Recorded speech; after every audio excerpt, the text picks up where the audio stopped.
श्री स्वामी समर्थ। आचार्य मंजुषा जोशी या YouTube channel वरती आपल्या सगळ्यांचं सहर्ष स्वागत।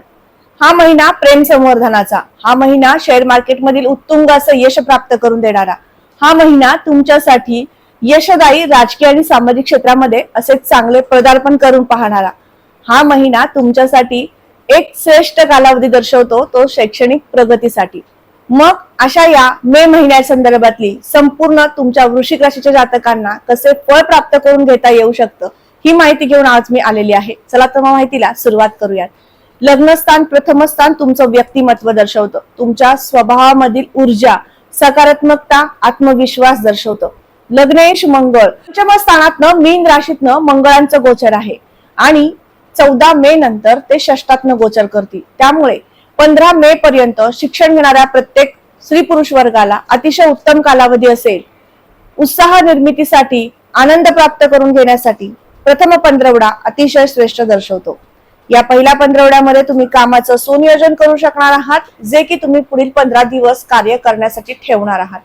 नियोजनबद्धता तुमच्याकडे असणार आहे। या महिन्यामध्ये आत्मविश्वास जागृत करून देणारी स्थिती आहे, कारण मंगळ षष्ठातनं का होईना पण मेष राशीतनं गोचर करणार आहेत, म्हणून सुद्धा मे हा संपूर्ण महिना तुमच्यासाठी आनंददायी, उत्साही, आत्मविश्वास प्राप्त करून घेणारा असाच असणार आहे।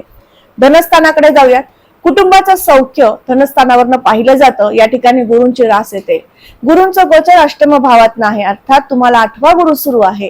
तर या अष्टमातील गुरुचे काय फळ मिळू शकेल, तर या महिन्यामध्ये तुम्हाला मोठ्या गुंतवणुकी शेअर मार्केटमध्ये करण्याचे योग आहेत। तसेच या महिन्यामध्ये तुम्हाला प्रत्येक क्षेत्रामध्ये जे काही तुम्ही कार्य करताय त्या कार्यक्षेत्रामध्ये यशदायी स्थिती निर्माण करून देणारे सुद्धा ग्रहमान आहेत। त्यामुळे 8वा गुरु आहे, म्हणून माझ्या कामाची गती कमी होतीये, मला योग्य पद्धतीने काम करता येत नाहीये, असा काहीसा मानस तुम्ही करून घेतलेला आहे, त्यातनं बाहेर पडायचं आहे। राशी पत्रिकेतील तृतीय स्थान पराक्रम, परिश्रम, कीर्ती, प्रसिद्धी दर्शवतं। तर या महिन्यामध्ये तुम्हाला मीडिया क्षेत्र, ग्राफिक, इंटरनेट या क्षेत्रातील कामे करण्यासाठी उत्तम महिना आहे। या महिन्यामध्ये तुमच्या कामाची गती वाढवणारा महिना असू शकणार आहे। याचं आणखीन एक कारण म्हणजे 15 मे नंतरची स्थिती।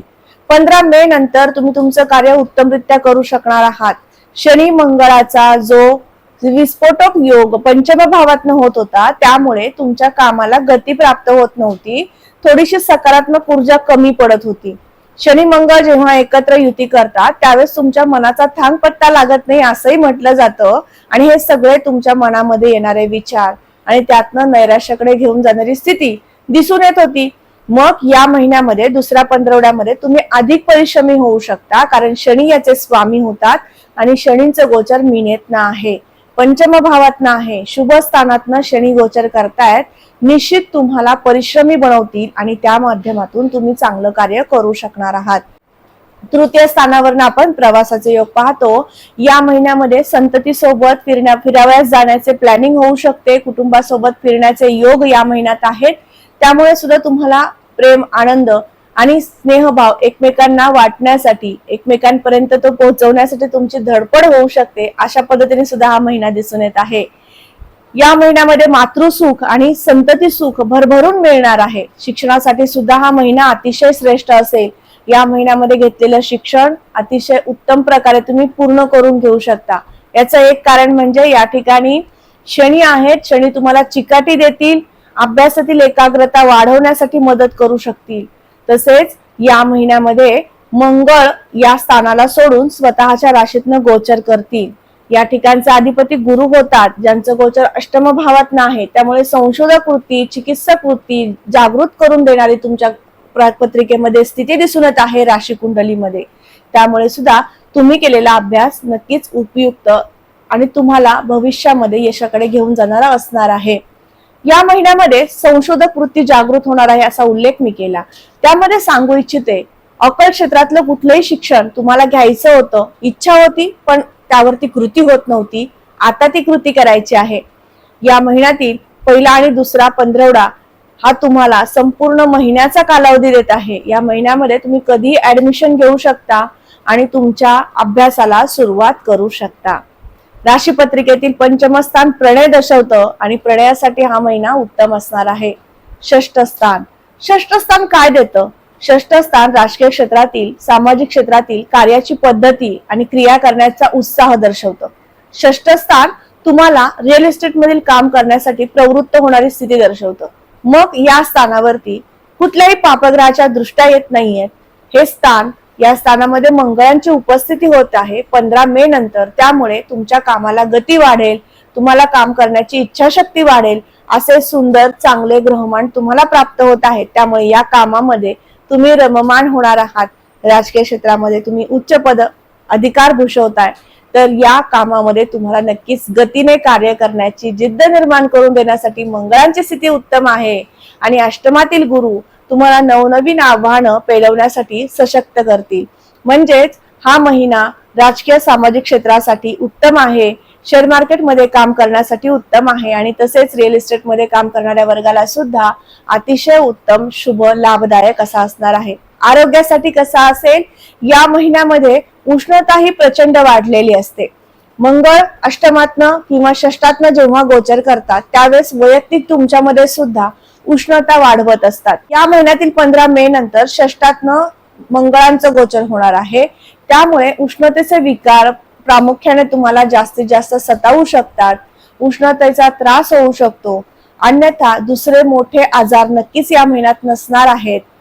प्रामुख्याने उल्लेख करेल, या महिन्यामध्ये ज्यांना उच्च रक्तदाबाचा त्रास आहे अशा व्यक्तीने मनशांती प्राप्त करून घेण्यासाठी रोज सकाळी आणि संध्याकाळी मेडिटेशनचा पर्याय निवडायचा आहे.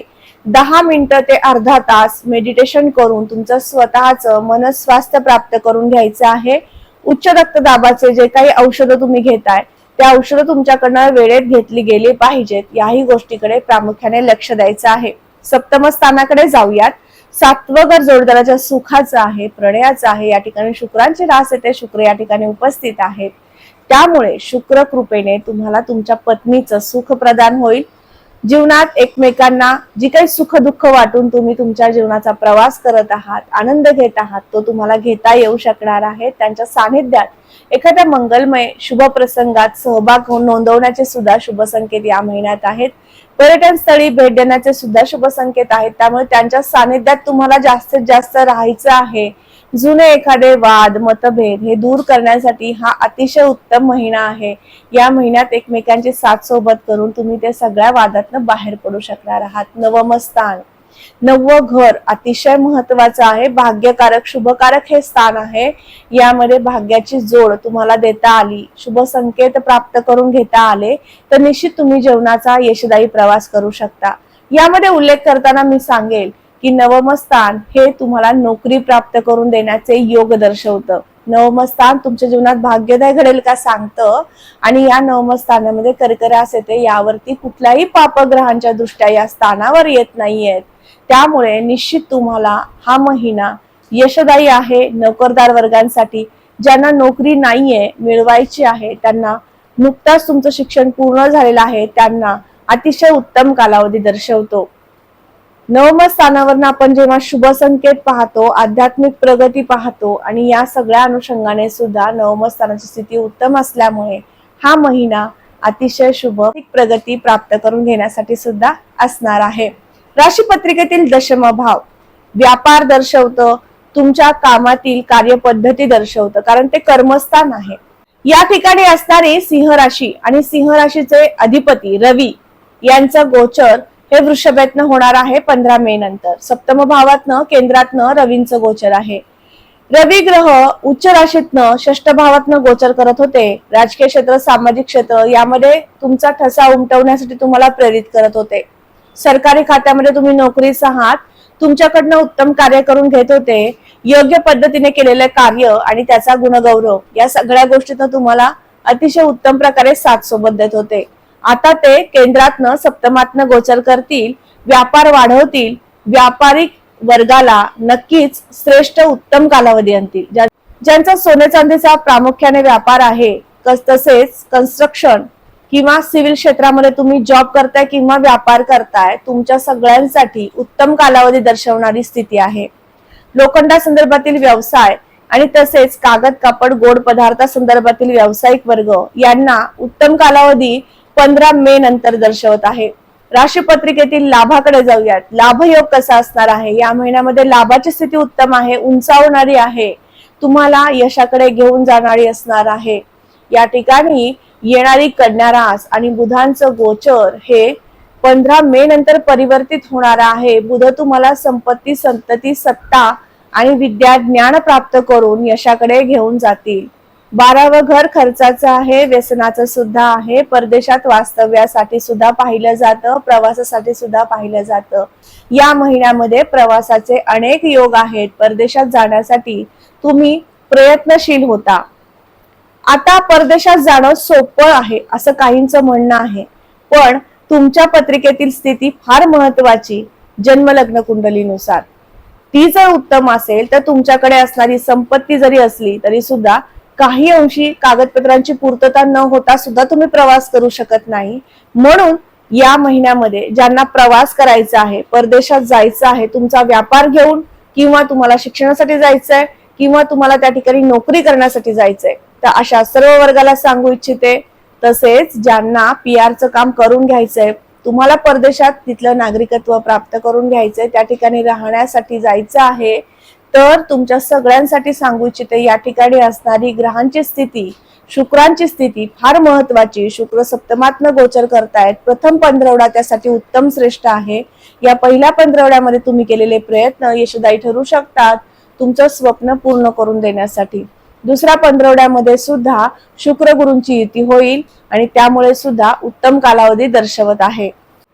आज आपण समजून घेतलं 12 घरं आणि त्यानुसार तुमच्या राशी कुंडलीनुसार तुमच्या वृश्चिक राशीच्या जातकांना कसा संपूर्ण महिना प्लॅनिंग करायचं आहे आणि त्या पद्धतीने कृती करून तुमच्या जीवनामध्ये यशाकडे जायचं आहे.